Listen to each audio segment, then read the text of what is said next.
Assalamualaikum warahmatullahi wabarakatuh. Selamat datang di Natsir Project, sebuah channel yang membicarakan tentang gerakan politik Islam di Indonesia.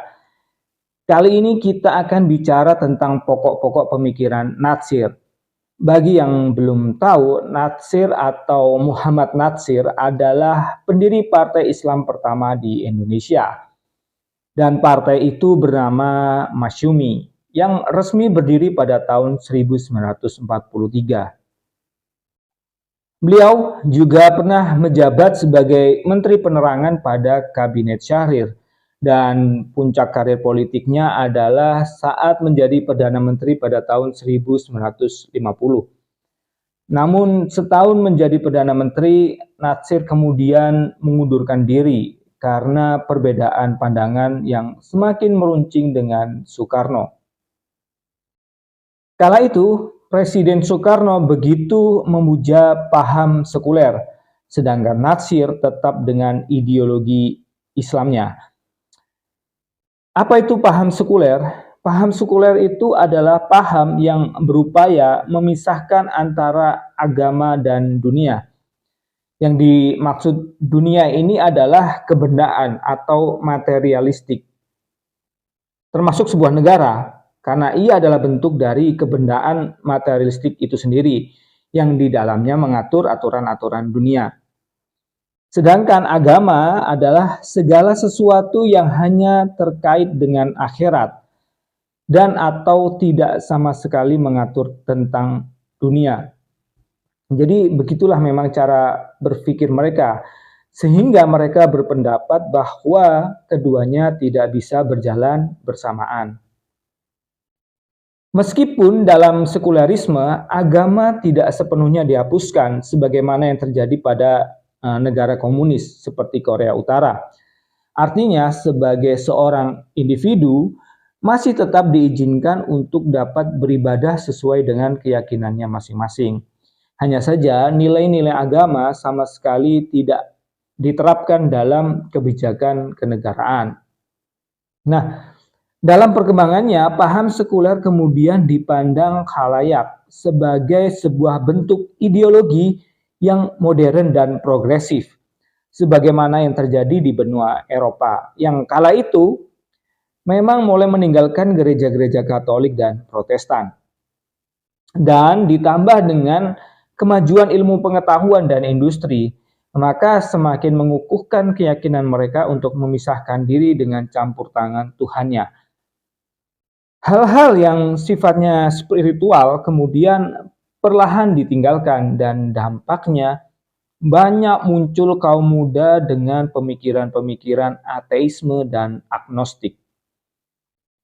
Nah, perbedaan cara pandang antara Soekarno dan Natsir sendiri sebenarnya sudah terjadi sebelum kemerdekaan Indonesia di antara tahun 1930 hingga 1940-an. Keduanya terus berpolemik dalam ide dan gagasan. Soekarno ingin negara sekuler sebagaimana Turki di masa kejayaan Mustafa Kemal Atatürk, sedangkan Muhammad Natsir ingin negara dengan landasan Islam. Sementara pokok pikiran-pikiran Natsir banyak dipengaruhi oleh Kiai Agus Salim, tokoh sekaligus guru Natsir di syarikat Islam. Maka tidak heran dalam merumuskan sebuah negara, Natsir justru sangat moderat. Bahkan di sisi lain, ia bisa sangat liberal. Karena bagi Natsir, selama tidak keluar dari kehendak Islam yang berdasarkan Al-Quran dan hadis, baik dari segi hukum, sosial, dan ekonomi, kebebasan dalam Islam dirasa jauh lebih dekat dengan nilai-nilai dalam demokrasi liberal di Amerika ketimbang sekularisme di Turki atau Prancis yang memang jelas-jelas bertentangan. Islam pada hakikatnya tidak hanya tentang kehidupan akhirat saja. Islam bahkan juga mengatur segala sendi-sendi kehidupan, tak terkecuali dengan politik praktis.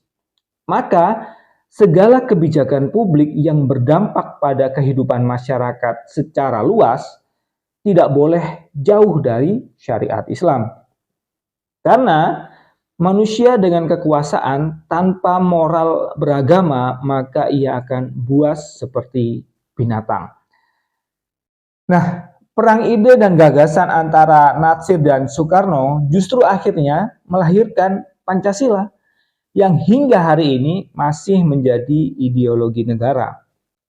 Pasca kemerdekaan, polemik antara Natsir dan Soekarno kembali meruncing, terutama di periode tahun 60-an saat Soekarno mendeklarasikan demokrasi terpimpin. Artinya, di mana seseorang kemudian mendapatkan kekuatan secara penuh dan mutlak dengan mengabaikan sendi-sendi demokrasi yang ada. Tak hanya itu, nilai-nilai Pancasila dianggap tidak berjalan sesuai dengan apa yang dituangkan pada setiap butir-butirnya. Pembangunan yang hanya berpusat di Jawa misalnya, hal itu menyebabkan ketimpangan sosial dan ekonomi, baik masyarakat di luar Jawa atau bahkan di dalam Pulau Jawa itu sendiri, sehingga keadilan bagi seluruh rakyat Indonesia dianggap hanya sekedar slogan pemerintah semata. Terlebih, kedekatan Soekarno dengan komunisme saat itu semakin meyakinkan bahwa dalam praktek-prakteknya negara ini bukan lagi negara Pancasila, melainkan negara yang sekuler. Meski tidak seradikal makna sekulerisme yang sebenarnya, maka tidak heran di belahan pulau lainnya seperti Sumatera Barat kemudian memunculkan isu kebebasan otonomi daerah yang disalah tafsirkan oleh Soekarno sebagai bentuk pemberontakan pada negara. Karena itulah Natsir kemudian dipenjara selama 2 tahun di Kota Malang karena dianggap terlibat dalam pemberontakan PRRI atau Pemerintahan Revolusioner Republik Indonesia. Mungkin kalau saat itu sudah mengenal istilah kriminalisasi ulama seperti yang terjadi beberapa tahun belakangan ini, mungkin sejarah akan mencatat bahwa yang terjadi saat itu adalah upaya-upaya kriminalisasi serta mendegradasi gerakan politik Islam. Sepertinya itu aja yang bisa saya bagikan. Allahu a'lam bishawab. Terima kasih telah menonton video ini. Wassalamualaikum warahmatullahi wabarakatuh.